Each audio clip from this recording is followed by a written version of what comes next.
நான் செய்த பாவத்தையும் புண்ணியத்தையும் அனுபவிக்கணும். அனுபவித்து தொலைக்கணும். அப்படி அனுபவித்து தொலைக்க எனக்கு ஒரு உண்மை ஒரு நாள் புலப்படும். என்ன உண்மை புலப்படும்?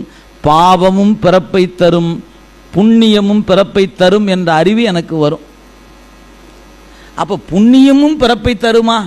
அப்போ அதையும் செய்யக்கூடாதுங்கிறீங்களா? அப்படி ஒரு கேள்வி எழும். இல்லை, செய்யணும். ஆனால் நான் செஞ்சேன்னு நினச்சி செய்யக்கூடாது. அங்கே தான் அடுத்த பிரச்சனை இருக்குது. முதல்ல பிரச்சனைகள்லாம் ஒன்று ஒன்றா முடிச்சா அப்படியே கலந்து போகணுமே. முதல்ல பாவ புண்ணியத்தால் தான் பிறப்பு வருதுன்னு நீங்கள் தெரியணும்.